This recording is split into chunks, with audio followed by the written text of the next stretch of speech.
Hello दोस्तों, स्वागत है आप सभी का my YouTube channel exam based classes में।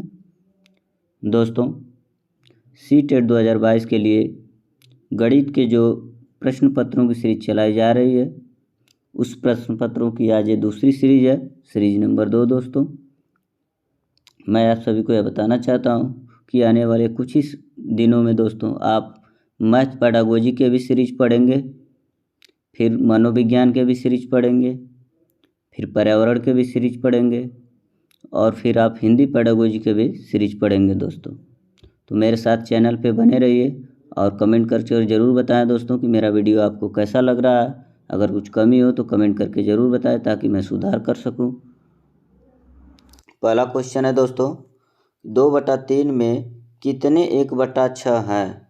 2/3 में कितने 1/6 हैं? दोस्तों, पिछली वीडियो में मैं आपको यह विस्तार से बता चुका हूं, तो यहाँ हम शॉर्ट ट्रिक से ही देखते हैं। जब भी ऐसा पैटर्न पे आपको क्वेश्चन मिले दोस्तों, सबसे पहले जो आगे वाली भिंडी है उस भिंड को ज्यों का त्यों हम लिखेंगे, जैसे 2/3। फिर गुणे का निशान करेंगे, मतलब गुणा करेंगे दोस्तों। उसके बाद जो भिन्न आती है लास्ट में उसको हम पलट के लिखेंगे, उसका क्रम पलट देंगे दोस्तों, जैसे कि नीचे का ऊपर, ऊपर का नीचे। तो हमारा हो जाएगा दोस्तों 6/1 और इसको हल करेंगे तो हमारा हो जाता है दोस्तों 3 दूना के 6 और ये 2 दूना के 4 और ये रहा हमारा उत्तर दोस्तों। को देखते हैं और ये रहा हमारा अगला क्वेश्चन। लिख रहा है 1,21,012 को 12 से भाग देने पर शेषफल क्या होगा? जो शेषफल बचेगा दोस्तों वही हमारा उत्तर है। तो चलिए भाग दे के देख लेते हैं दोस्तों कि हमारा शेषफल क्या आता है। ये लिखा है 12, 10, 12 और 12 से भाग देना है दोस्तों। तो 12 एकम आपका हो जाएगा 12 दोस्तों। ये कट गया, ऊपर से आया 1 दोस्तों। तो हम आपको पिछली वीडियो में भी बताए थे दोस्तों कि जब भी ऊपर से कोई संख्या नीचे उतारी जाती है और उतारने के बाद भी अगर भाग न जाए तो भागफल में 1 0 बढ़ा के हम दूसरी संख्या को उतार लेते हैं। ये हो गई हमारी दूसरी संख्या 0 दोस्तों। अब दूसरी संख्या उतारने पर भी अगर भागफल नहीं जाता है दोस्तों, तो फिर दूसरी संख्या उतारने पर भी भाग नहीं जाती है दोस्तों, तो भागफल में फिर 1 0 बढ़ा के हम एक तीसरी संख्या को उतारते हैं जो है 1, उसको भी हम उतार चुके दोस्तों। अब भाग चली जाएगी, ये हो गया 101 दोस्तों। तो अब 12 8 आपका हो जाएगा 96 दोस्तों और इसको घटाएंगे तो बचेगा 5 दोस्तों, ऊपर से हमारा 2। अब 12 चौक 48 हो जाएगा दोस्तों। अब इसको घटाएंगे 12 चौक 48, तो 52 में से 48 घटेगा दोस्तों तो हमारा 4 बचेगा। यही हमारा उत्तर हो जाएगा दोस्तों। 4 शेष बच रहा है और हमारा ऑप्शन नंबर हो गया 4। ठीक दोस्तों, चलते हैं अगले क्वेश्चन को देखते हैं। ये रहा हमारा अगला क्वेश्चन दोस्तों। लिखा है 2424 में 2 के स्थानीय मानों का योगफल होगा दोस्तों। स्थानीय मान पिछले वीडियो में हम विस्तार से बता चुके हैं दोस्तों। आइए फिर देखते हैं एक बार सिंपली तरीके से। 2 4 2 4। अब हम ये संख्या हमने लिख दिया दोस्तों। अब इसमें हमें 2 का स्थानीय मान को बताना है दोस्तों। तो हम इधर से स्टार्ट करते हैं। आपको बताया था कि हम सबसे लास्ट से स्टार्ट करेंगे। ये हो गया इकाई, दहाई, सैकड़ा, हज़ार। तो सबसे लास्ट में 1000 आ रहा है दोस्तों, तो हम 1000 से स्टार्ट करेंगे। 1000 पर ही 2 है तो 2 लिखेंगे दोस्तों। उसके बाद हम देखते हैं कि 2 के बाद कितने अंक लिखे हैं दोस्तों। तो आपका सिंपली सा 3 अंक लिखा है दोस्तों। 4 2 4 3 अंक लिखा है तो हम 3 0 लिखेंगे दोस्तों। और ये हमारा हो गया, इस 2 का स्थानीय मान निकल गया दोस्तों। अभी बचा 1 और 2। तो इस 2 के बाद हम देखते हैं कि कितने अंक हैं। 1 अंक है तो इसको हम बताए थे दोस्तों कि जब दूसरी लाइन लिखेंगे तो हम उसको 0 मतलब इकाई की तरफ से लिखेंगे उसका 0। तो दोस्तों ये हमारा सिंपली सा हो गया 1 0, क्योंकि ये 2 के बाद एक ही अंक है दोस्तों। तो 1 0 हो गया, फिर ये 2 हो गया और इसी को हम सिंपली सा जोड़ देंगे दोस्तों। हमारा हो जाएगा उत्तर 0 2 0 2। 20 20 आ गया दोस्तों। ये हमारा ऑप्शन नंबर 4 ये हो गया हमारा उत्तर। ठीक है दोस्तों, अब देखते हैं अगला क्वेश्चन को। अगला क्वेश्चन क्या कर रहा है और ये रहा हमारा अगला क्वेश्चन दोस्तों। लिखा है कि एक चॉकलेट के 12 बराबर भाग हैं और मंजू ने इसका 1/4 भाग अंजू को, इसका 1/3 भाग सुजाता को, इसका 1/6 भाग फिजा को दे दिया। मंजू के पास अब चॉकलेट के भाग बचे। दोस्तों कह रहा है कि एक चॉकलेट है, उसके बराबर भाग है, उसी में से मंजू ने 1/4 भाग किसको दिया, अंजू को दिया, 1/3 भाग सुजाता को दिया और 1/6 भाग फिजा को दिया। तो उसके पास अब कितने चॉकलेट के भाग बचे दोस्तों, यही पूछ रहा है। तो चलिए सिंपली से लगाते हैं। पहले लिखते हैं 12, ये जो भाग है 12 हो गया दोस्तों। अब मंजू ने इसका 1/4 भाग का मतलब कि 1/4 से इसमें हम गुणा कर देंगे दोस्तों। तो हमारा सिंपली से आ जाएगा 4×3 12 बराबर 3, और यह 3 हमने किसको दिया, अंजू को। ये 3 हो गया दोस्तों। इसके बाद लिखा है इसी 12 का 1/3 भाग 1/3, तो 3×4 12 हो जाएगा दोस्तों आपका। तो 4×1 4 हो जाएगा। यह 4 भाग सुजाता को देती है दोस्तों, सुजाता। और इसके बाद फिर कह रहा है कि इसी का 1/6 भाग मतलब 1/6 भाग, तो आपका 6 दूना 12 हो जाएगा दोस्तों, और 2 एकम 2 हो जाएगा। 2 भाग देती है किसको, फिजा को दे देती है दोस्तों, ये फिजा। अब टोटल हम देख लेते हैं कितना भाग खर्च हो गया इसका दोस्तों। तो 3 भाग मंजू को, 4 भाग सुजाता को, 2 भाग फिजा को, टोटल मिला के हो गया दोस्तों 4 3 7 2 9। और इसके पास टोटल भाग कितने थे, 12। 12 में से 9 निकल जाएंगे दोस्तों, बचेगा 3 हमारा, और यही हो जाएगा आंसर दोस्तों, आंसर नंबर 3। ठीक है दोस्तों, उम्मीद करते हैं समझ में आया होगा। देखते हैं अगला क्वेश्चन। ये रहा हमारा अगला क्वेश्चन दोस्तों। लिख रहा है किसी दिन 6:14 AM का मतलब सुबह होता है दोस्तों। तो 6:14 सुबह से 8:02 PM का मतलब शाम होता है दोस्तों, इसलिए 8:02 शाम तक घंटों तथा मिनटों की संख्या है। इसमें घंटों और मिनटों की संख्या पूछ रहा है दोस्तों। तो देखते हैं हम सिंपली सा। आपको जैसा कि पता है कि अगर सुबह के 6:14 बजेंगे दोस्तों, तो शाम के भी 6:14 जब बजेंगे, तो हमारा टोटल होता है 12 घंटा दोस्तों। तो ये तो हमारा 12 घंटा निकल गया, लेकिन ये शाम तक की ही बात कर रहा है, सुबह से शाम तक की। अगर अगले दिन 6:14 होता तो आपका 24 घंटा हो जाता दोस्तों यहाँ, लेकिन एक ही दिन की बात कर रहा है कि 6:14 से 8:02 तक मिनटों की संख्या होगी, AM से PM तक दोस्तों। तो ये हमारा सिंपली सा हो गया कि अगर 6:14 सुबह हो रहा है, तो शाम को 6:14 होगा, तो हमारा 12 घंटा होगा दोस्तों। अब सिंपली सा हमको चलना है 8:02 तक दोस्तों। तो जब हम इससे 7:14 चलेंगे दोस्तों, तो 1 घंटा और चल लिए। अब 8:14 तक चलेंगे दोस्तों, तो हमारा 1 घंटा और चल लिए, और इसको हम जोड़ देंगे 12 1 13 1 14 दोस्तों, तो हमारा 14 घंटा हो जाएगा। अब 14 घंटे, और यहाँ फिर देखिए दोस्तों 14 घंटा तो आ गया, ठीक है, लेकिन यहाँ कितने तक जाना है दोस्तों, 8:02 तक, और हम कितना आ गए 8:14।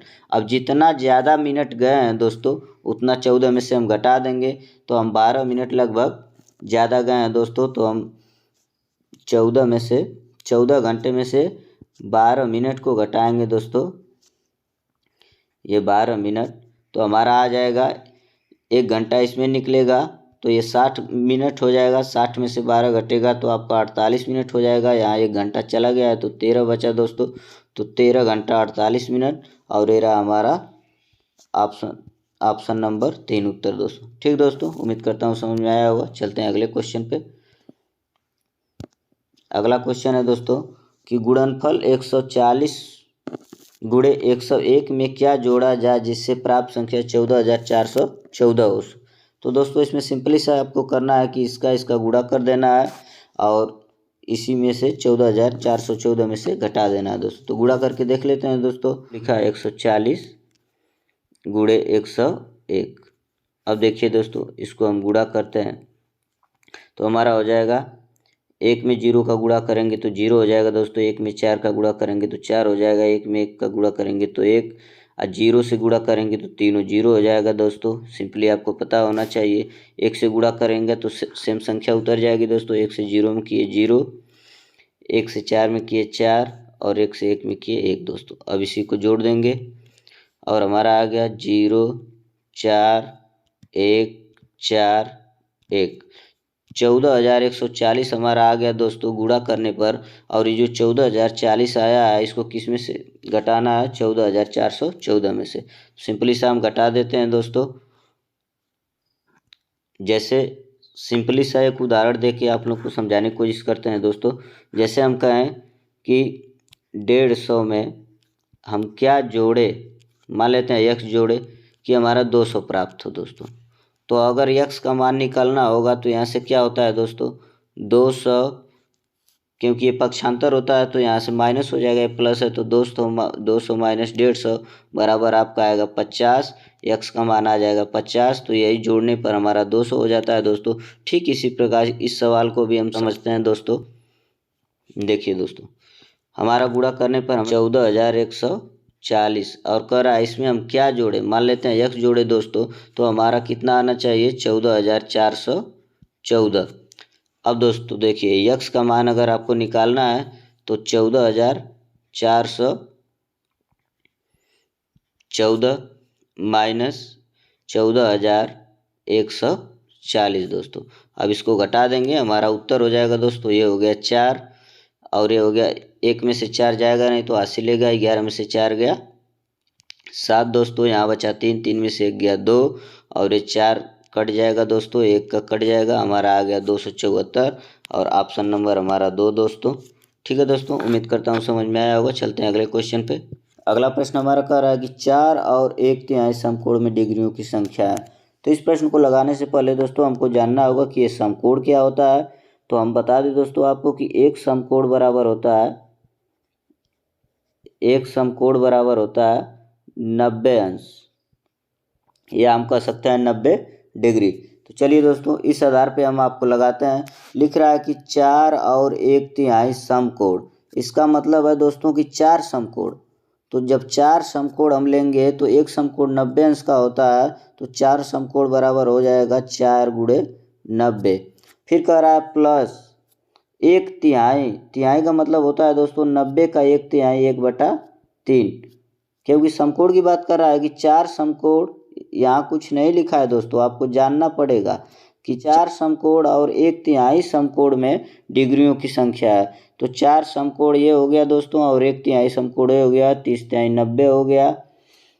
अब आपका हो जाएगा ये 4 9 36, 360 अब प्लस ये 30 बराबर होगा दोस्तों 390, 360 प्लस 30 बराबर 390 और ये हो गया हमारा ऑप्शन नंबर फर्स्ट दोस्तों। अगला प्रश्न हमारा कह रहा है कि संख्या 100 के सभी गुणनखंडों का योगफल है। तो दोस्तों 1 से 100 तक के बीच में जितनी भी ऐसी संख्या है जिसे 100 में भाग चली जाए वे सभी 100 के गुणनखंड होंगी दोस्तों। तो आइए हम निकाल के दिखाते हैं कि 100 के कितने गुणनखंड है। आप सिंपली सा देखते चलिए दोस्तों। सबसे पहले 1 लेते हैं दोस्तों, 1 में 100 गुणे बराबर 100 हो जाता है दोस्तों, क्योंकि 100 में 1 का भाग देंगे तो 100 बार जाएगी दोस्तों। इसके बाद सिंपली सा हम 2 लेते हैं, 2 से भी 50 बार भाग जाएगी दोस्तों, तो 100 हो जाएगा। इसके बाद सिंपली 3 लेंगे, 3 से नहीं भाग जाएगी। 4 लेंगे, 4 से भाग चली जाएगी दोस्तों, 4 गुणे 25 हो जाता है आपका, बराबर 100 होता है दोस्तों। इसके बाद फिर 5 लेंगे, 5 से भी चली जाती है दोस्तों, ये 20 बार,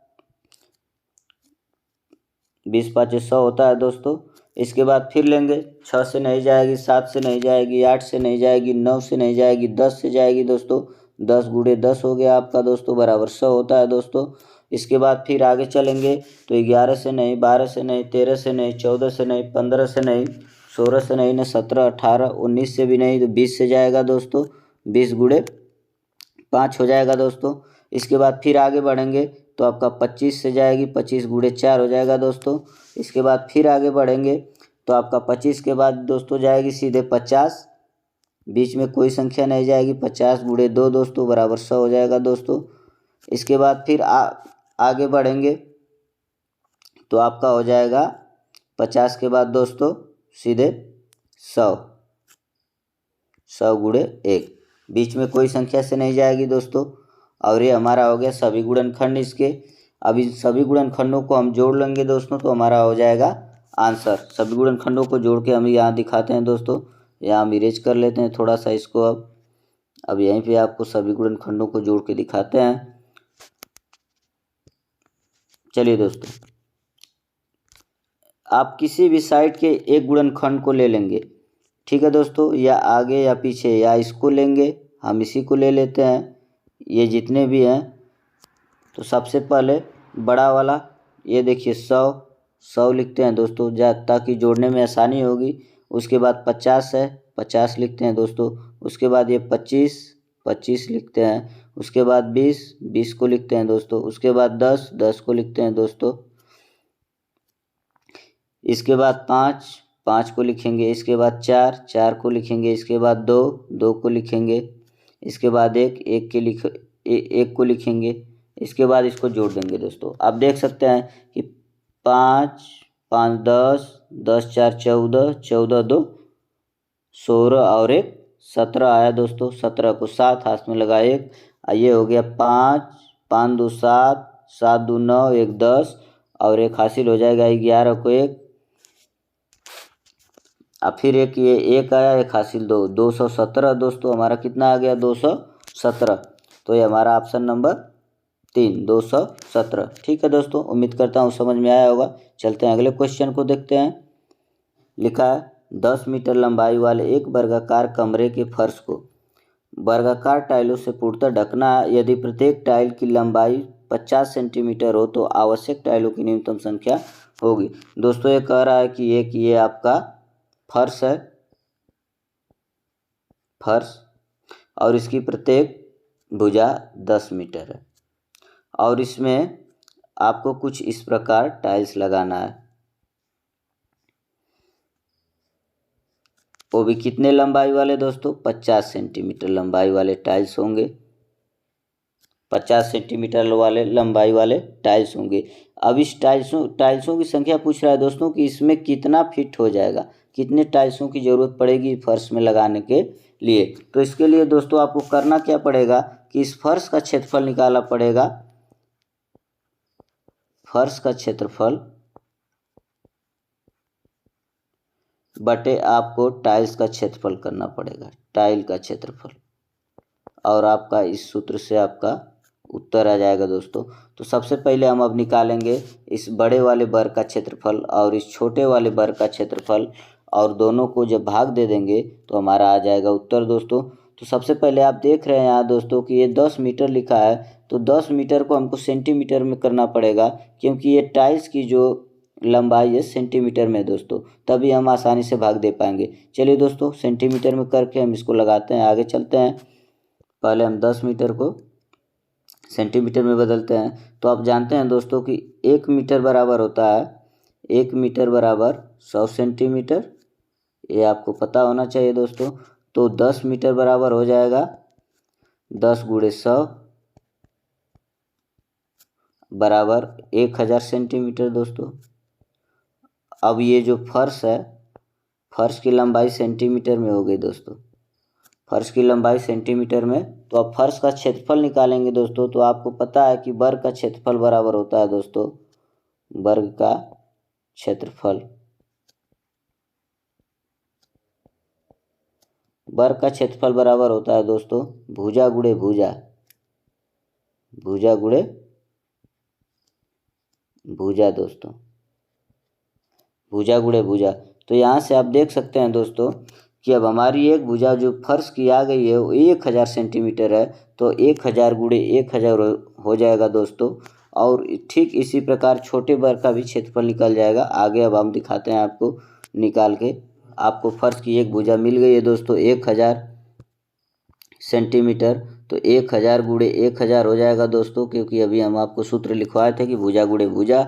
इसी तरह आप देख रहे हैं आगे 50 सेंटीमीटर टाइल्स का है, तो टाइल्स का भी क्षेत्रफल निकालेंगे तो 50 गुणे 50 हो जाएगा दोस्तों, और इसको भाग देंगे तो हमारे आवश्यक टाइलों की संख्या आ जाएगी दोस्तों। तो 1 0 से 1 0 कट गया दोस्तों, 1 0 से 1 0 कट गया, 20 5 100, यहाँ पे भी 20 5 100। अब 20 गुणे 20 हो जाएगा दोस्तों आपका 20 गुणे 20, 2 दूना के 4 और डबल 0 मतलब 400। ये रहा हमारा उत्तर दोस्तों। आप देख सकते हैं ऑप्शन नंबर 3। उम्मीद करता हूँ समझ में आया होगा दोस्तों। चलते हैं अगला क्वेश्चन देखते हैं।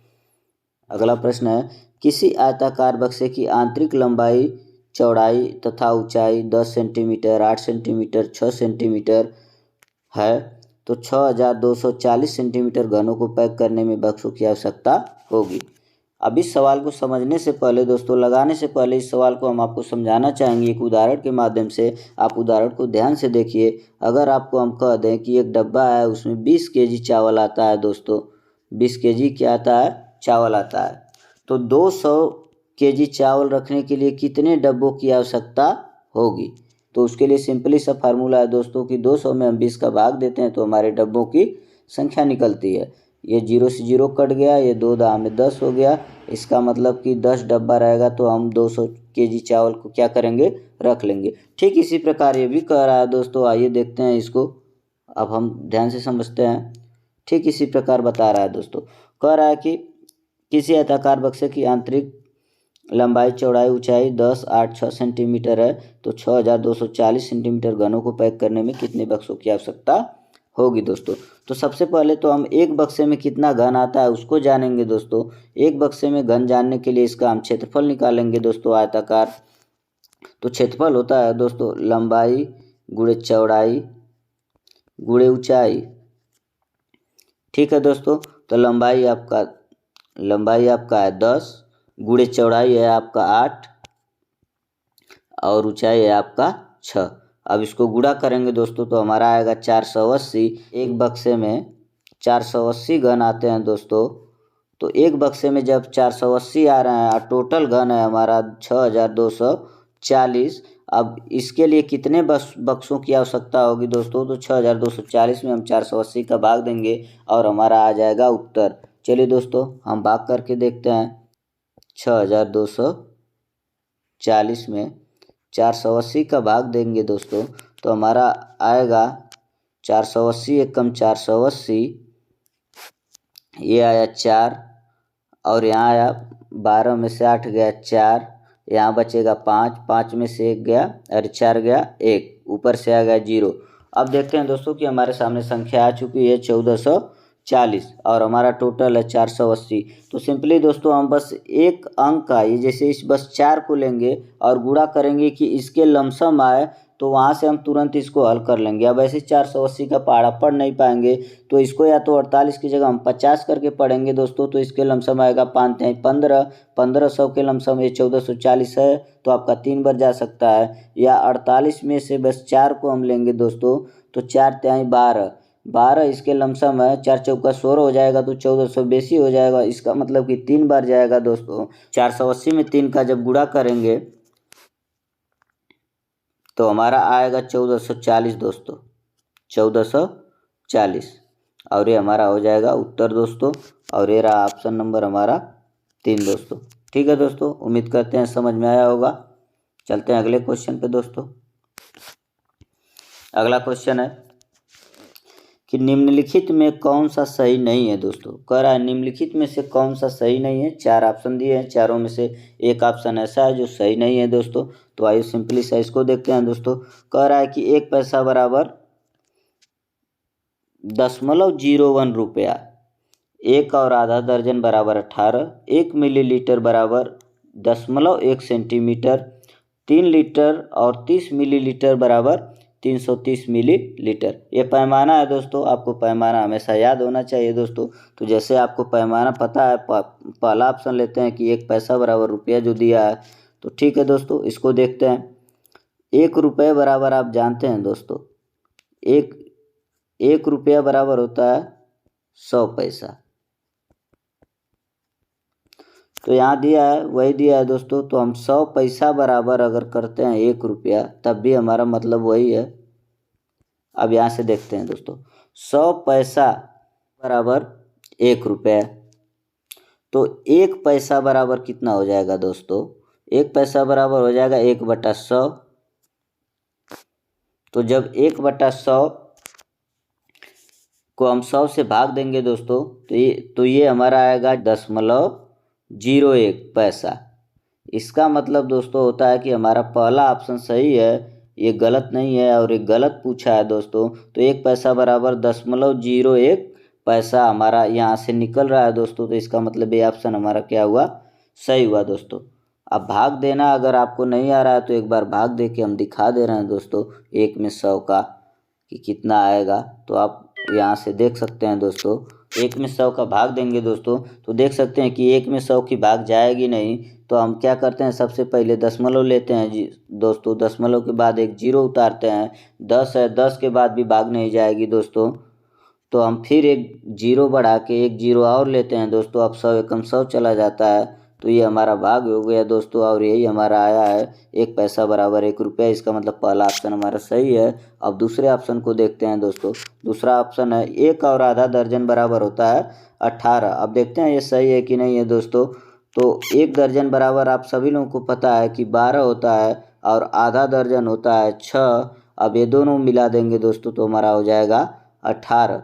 तो इसका मतलब कि हमारा ऑप्शन नंबर दूसरा भी सही है दोस्तों। अब हम तीसरा लेके देखते हैं कि गलत है कि सही है। अब देखिए दोस्तों, लिखा है कि 1 मिलीलीटर बराबर 0.1 सेंटीमीटर। तो आपको हम बता दो दोस्तों कि 1 सेंटीमीटर बराबर होता है 10 मिलीलीटर। मिलीलीटर मतलब ml दोस्तों, और सेंटीमीटर cm। तो इसी को हम क्रम बदल देते हैं दोस्तों, 10 ml इधर कर देते हैं और इधर सेंटीमीटर कर देते हैं 1 सेंटीमीटर। अब देखिए दोस्तों कि जब 10 मिलीलीटर बराबर 1 सेंटीमीटर, तो 1 मिलीलीटर बराबर हो जाएगा 1/10, और जब भाग देंगे तो आएगा 0.1। दशमलव कितना आएगा दोस्तों, 1। तो इसका मतलब कि हमारा ये भी ऑप्शन सही है दोस्तों। अब चलते हैं तीसरा ऑप्शन देखते हैं कि ये सही है कि नहीं। अब तीसरा ऑप्शन है दोस्तों, तीसरा ऑप्शन कह रहा है कि 3 लीटर और 30 मिलीलीटर बराबर 330 मिलीलीटर है। तो सबसे पहले दोस्तों हम इसका पैमाना देखते हैं कि 1 लीटर बराबर होता है, 1 लीटर बराबर होता है 1000 मिलीलीटर, 1000 मिलीलीटर ml। तो 3 लीटर बराबर हो जाएगा 3000 मिलीलीटर।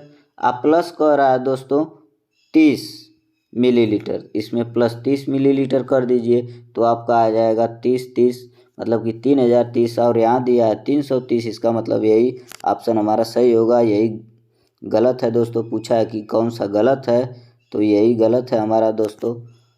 ठीक है दोस्तों, अब चलते हैं अगले क्वेश्चन पे। उम्मीद करता हूँ क्वेश्चन समझ में आ गया होगा दोस्तों। अब अगला क्वेश्चन दोस्तों देखते हैं। अगला क्वेश्चन लिखा है, एक संतरे का मूल्य 2.5 रुपये है, 3.5 दर्जन संतरों का मूल्य होगा दोस्तों। ये सिंपल सा है, पिछले वीडियो में भी हम करा चुके हैं दोस्तों ऐसा क्वेश्चन। तो हम देख सकते हैं यहाँ कि एक संतरे का मूल्य 2.5 रुपये है दोस्तों, 2.5 रुपये। ठीक है दोस्तों, कह रहा है 3.5 दर्जन संतरों का मूल्य होगा। तो पहले तो दोस्तों हम 3.5 दर्जन में जानेंगे कि कितने संतरे आएंगे। तो 3.5 दर्जन में जानने के लिए दोस्तों 1 दर्जन में होता है 12, फिर 1 दर्जन में हो जाएगा आपका 12, फिर 1 दर्जन में आपका हो जाएगा 12, और 1 दर्जन आपका आधा 6। अब इसको जोड़ेंगे तो 12 × 36, 6 आपका हो जाएगा दोस्तों 42 संतरे। और इसी संतरे का 2.5 गुना करना है, क्योंकि एक संतरा 2.5 रुपये का है दोस्तों। तो 2.5 गुना करने के लिए भी हम बता दे रहे हैं सिंपल। अगर गुणा, या तो आप 42 में 2.5 रुपये का गुणा कर लीजिए, या तो इसको 2.5 गुना सिंपली करिए दोस्तों हमारे साथ। देखिए लिख रहा है कि 42 प्लस ये 1 गुना हो गया, 1 42 करेंगे तो ये 2 गुना हो जाएगा, प्लस इसका आधा कह रहा है मतलब 2.5 गुना। तो 42 का आधा 21 होता है दोस्तों। इसको जोड़ेंगे दोस्तों तो हमारा आ जाएगा 105। कितना आ जाएगा दोस्तों, 105।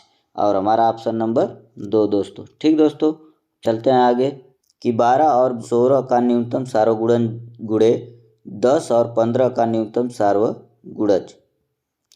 तो आपको दोस्तों ये बता दें कि सार्वगुणज का मतलब होता है लघुत्तम।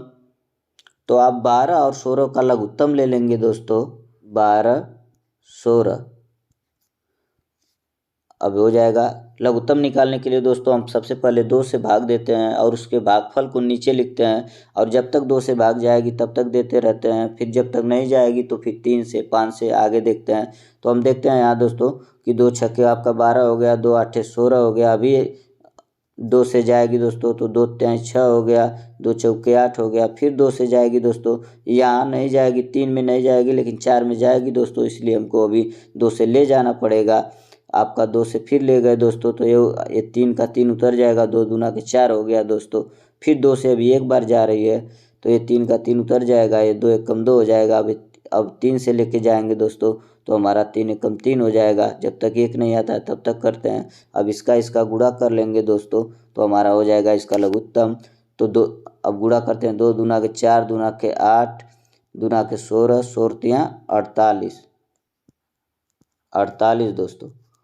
अब इसका हमारा लघुत्तम आ गया 48। अब इसी तरह हम इसी संख्या का भी निकाल लेंगे, इस संख्या का भी। ट्रिक से ज़्यादा आपको समझना है दोस्तों, जब समझे रहेंगे तो ट्रिक भी आपको समझ में आएगी, नहीं तो नहीं आएगी। अब निकाल लेते हैं 10 और 15 का दोस्तों। अब इसको निकालेंगे तो 2 पाँचे 10, ये 15 में नहीं जाएगा दोस्तों तो 15 उतारेंगे। अब देखिए 3 से जाएगा 5 और 3 पाँचे 15। अब आ गया 5 तो 5 से 5 एकम 5, 5 एकम 5, 2 तिहाई 6, 6 पाँचे 30। अब इसमें हम 30 का गुणा कर देंगे दोस्तों तो हमारा हो जाएगा आंसर, क्योंकि आप देख सकते हैं यहाँ गुणे का निशान है। तो हम 48 गुणे 30 कर देंगे अब तो हमारा आ जाएगा आंसर। आपको इस तरह से तो हम गुणा करके बता ही रहे हैं 1440 होगा, लेकिन आपको इस तरह से घबराहट हो तो आप इस तरह से लिख के सिंपली कर सकते हैं, ज़्यादा टाइम नहीं लगता है, बड़ा गुणा है नहीं, छोटा ही है दोस्तों। तो ये हो जाएगा 0 0, ये 3 आठे 24, हाथ में लगा दो, 3 चौके 12, 2 14 बराबर 1440 दोस्तों। ये रहा हमारा आंसर दोस्तों, ऑप्शन नंबर 3। ठीक है दोस्तों, अगला क्वेश्चन देखते हैं। लिखा कि आकृति में प्रत्येक वर्ग की भुजा 1 सेंटीमीटर है तो छायांकित भाग का क्षेत्रफल वर्ग सेंटीमीटर में होगा दोस्तों। तो आप देख रहे हैं कि आकृति में लिखा है, आकृति में मतलब ये जो आकृति है इसमें पहले से ही बता दिया है कि प्रत्येक वर्ग की भुजा 1 सेंटीमीटर है दोस्तों। तो ये आपको जान लेना है कि ये जो वर्ग है प्रत्येक, इसकी भुजा 1 सेंटीमीटर है तो छायांकित भाग का क्षेत्रफल होगा। चलिए दोस्तों इसको हल करते हैं। ये जो छायांकित भाग है इसके हम बीचों बीच ये देखिए जो इस प्रकार से कुछ लाइन ड्रा करते हैं दोस्तों, और नीचे वाले त्रिभुज के लिए भी एक ये लाइन ड्रा करते हैं। और ये त्रिभुज की हो गई ऊंचाई दोस्तों, और ये जो बीच वाली लाइन ड्रा किए हैं इसको आधार बोलते हैं दोस्तों, और ये इसकी ऊंचाई हो गई दोस्तों, ऊपर वाले त्रिभुज की ये ऊंचाई हो गई। अब इन ऊंचाइयों को दोस्तों हम 1 सेंटीमीटर की भुजा से इनकी माप निकालेंगे। आप देख सकते हैं दोस्तों कि ये नीचे वाले त्रिभुज का ये ऊंचाई 2 वर्ग के बराबर है, इसका मतलब कि इसकी ऊंचाई होगी 2 सेंटीमीटर। इसकी ऊंचाई कितनी हो जाएगी 2 सेंटीमीटर। ये आधार देख रहे हैं आप 4 वर्ग में है तो आधार बराबर 4 हो जाएगा दोस्तों। और इसकी ऊंचाई देख रहे हैं आप ऊपर वाले त्रिभुज की 3 वर्ग में है तो इसकी ऊंचाई हो जाएगी 3 दोस्तों। अब इसके आधार से हम इन दोनों त्रिभुज का क्षेत्रफल निकाल के जोड़ देंगे तो हमारा इस पूरे आकृति का क्षेत्रफल आ जाएगा दोस्तों। चलिए दोस्तों हल करते हैं, इसको पहले इरेज कर लेते हैं दोस्तों।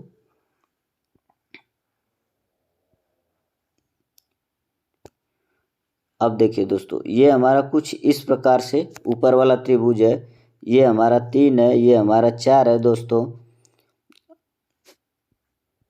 तो ऐसे त्रिभुज का क्षेत्रफल बराबर होता है ऊंचाई गुणे आधार। आप यहाँ देख सकते हैं दोस्तों 1/2 गुणे ऊंचाई हो गई 3 और आधार हो गया 4। तो आप ये 2 दूना हो गया 4 और 3 दूना हो गया 6 दोस्तों, 3 दूना 6। इसका मतलब कि ये ऊपर वाले त्रिभुज का क्षेत्रफल 6 आ गया दोस्तों। अब नीचे वाले त्रिभुज का क्षेत्रफल निकालते हैं दोस्तों। अब नीचे वाले त्रिभुज का क्षेत्रफल निकाल के आपको उसको जोड़ देंगे तो हमारा हो जाएगा आंसर दोस्तों। नीचे वाले त्रिभुज कुछ इस प्रकार है दोस्तों, और ये त्रिभुज की ऊंचाई दिया है दोस्तों 2 और ये आधार दिया है दोस्तों 4। अब फिर गुणा कर देंगे उसी तरह 1/2 गुणे ऊंचाई 2 गुणे आधार 4, तो आपका आ जाएगा 2 से 2 कट गया बराबर 4 बचा दोस्तों, बस केवल 4 एकम 4 होगा। तो 4 और 6, ऊपर वाले त्रिभुज का क्षेत्रफल आया हुआ है 6 और नीचे वाले त्रिभुज का क्षेत्रफल का आ गया 4। अब इन दोनों को जोड़ देंगे तो हमारा आया 10। इसका मतलब दोस्तों कि हमारा 10 वर्ग सेंटीमीटर क्षेत्रफल होगा। और ऑप्शन में इसको आप देख सकते हैं कि ऑप्शन नंबर तीसरा सही है 10। यहाँ से कुछ वजह से दिखाई नहीं दे रहा है दोस्तों। अगला क्वेश्चन है, 2 वर्गों का परिमाप 12 सेंटीमीटर तथा 24 सेंटीमीटर है। बड़े वर्ग का क्षेत्रफल छोटे वर्ग के क्षेत्रफल से कितना गुना है। दोस्तों यह पूछ रहा है कि 2 वर्ग दिया है, दोनों का परिमाप दिया है, दोनों के परिमाप से हमें दोनों का क्षेत्रफल निकालना होगा। और यह पूछ रहा है कि बड़े वर्ग का क्षेत्रफल छोटे वर्ग के क्षेत्रफल से कितना गुना है दोस्तों। तो सबसे पहले हम दोनों का क्षेत्रफल निकालेंगे दोस्तों, तब हमें पता चलेगा कि कौन सा कितने गुना है। तो आइए देखते हैं दोस्तों। हम पहले छोटा वर्ग बनाते हैं दोस्तों, फिर एक बड़ा वर्ग बनाते हैं दोस्तों। और इसका परिमाप दिया है 12 दोस्तों, इसका परिमाप दिया है 12, इसका दिया है 24 दोस्तों। तो आपको परिमाप हम बता चुके हैं दोस्तों पिछले वीडियो में कि किसी भी आकृति के चारों तरफ के माप को ही परिमाप कहते हैं। तो आप जानते हैं दोस्तों, यहाँ आप समझ सकते हैं कि एक वर्ग है और वर्ग की प्रत्येक भुजा क्या होती है, बराबर होती है दोस्तों। तो 4 भुजा है और परिमाप आपका दिया है 12, मतलब चारों भुजाओं का योग आपका दिया है 12। तो अगर एक भुजा निकालनी होगी तो हम क्या करेंगे, यहाँ से 4 का भाग देंगे दोस्तों, तो ये हो जाएगा 4 तिहाई 12। और ये हमारा आ गया छोटे वर्ग के एक भुजा की माप। इसी तरह हम इसको भी 4 से भाग देंगे दोस्तों, बड़े वर्ग का भी, तो यहाँ आ जाएगा 6 और एक भुजा का माप हो जाएगा 6। अब कह रहा है कि क्षेत्रफल के बारे में बात कर रहा है, कौन कितने गुना है। तो हम क्या करेंगे, छोटे वर्ग का क्षेत्रफल निकालेंगे दोस्तों। तो हमारा भुजा गुणे भुजा होता है, इसका मतलब 3 गुणे 3 बराबर 9। और बड़े वर्ग का क्षेत्रफल निकालेंगे दोस्तों, तो 6 गुणे 6 बराबर हमारा आएगा 36। अब आप देख सकते हैं दोस्तों कि ये बड़ा वर्ग छोटे वर्ग का 4 गुना है दोस्तों। तो ये ऑप्शन हमारा हो जाएगा 3, 4 गुना दोस्तों। ठीक है दोस्तों, उम्मीद करता हूँ समझ में आया होगा।